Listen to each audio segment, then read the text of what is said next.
When I study the story of the flood, I'm forced to think that probably there's a conspiracy between God and Moses not to give us the truth about a future flood. And I'm here about to reveal what I think we didn't have the truth about another flood.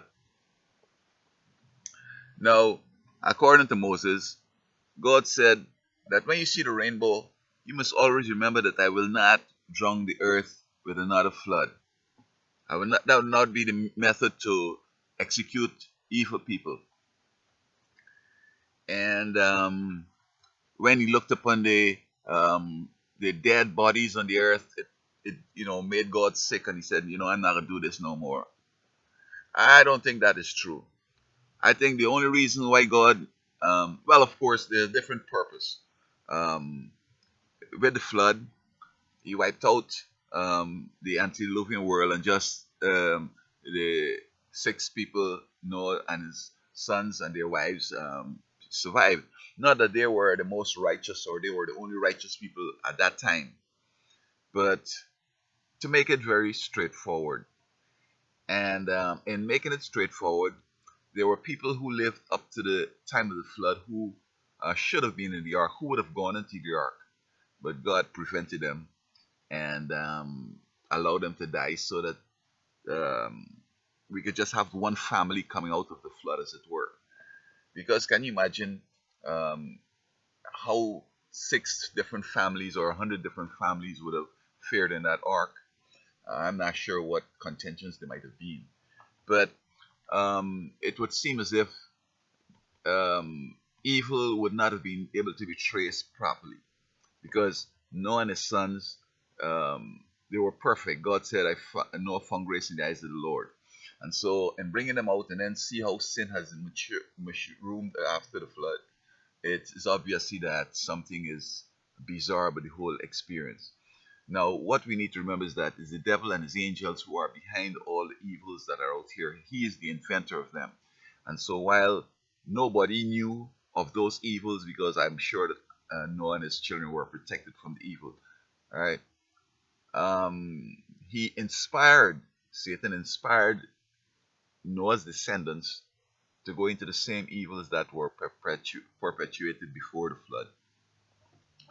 And so, um, you see, God saw that down to our age, there would be um, um,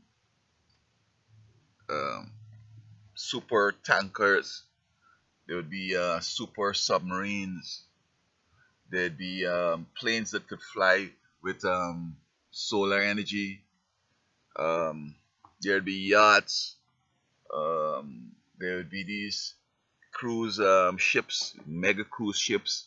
And so God saw that only the big shot and the politicians and the evil people would be able to survive the flood. And so his purpose of only allowing who he wants to survive, uh, as opposed in righteous people, will be thwarted. So he said that I'm not going to use no more flood because it will be useless. People going in a submarine, you hide people in the society, Putin and his people, all Hitler and his boys might have joined in a submarine if they were alive today. And a submarine could last more than 40 days and 40 nights on the ocean. Um, Planes, could fly up there. And um, another thing, in that time, it seems as if there was just one boat. There never had been a boat before. And so Noah's Ark was the first boat. Therefore, it worked. But in today, if people were warned, as Noah was warning people that there's a big flood coming, guess what? People are studying Noah. Everybody going and buying up the wood and the metal and they're making a little boat so that they could survive. And they're trying to get enough, power in so they could have the meat and the vegetables to last 40 days in a freezer and in a fridge, and people constructing all kind of airplane. Many of them gonna drum or whatever. But then in real terms, these big um, cruise ships, when they come into some hurricanes out there, they almost having problems.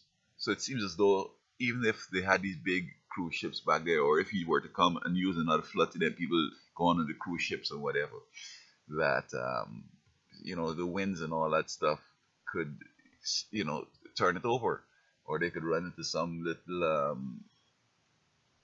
iceberg. They may see a mountain, they saw something, it looks as if maybe some um, growing shrubs or whatever, but at the top of a mountain, and they hit it and sink. Um, and submarines, well, I don't know how you got to do it, but then God, I'm sure you would have come up with a way to do it. But in a face value, prima facie case here, it seems as if God don't want these people to try all these various ways.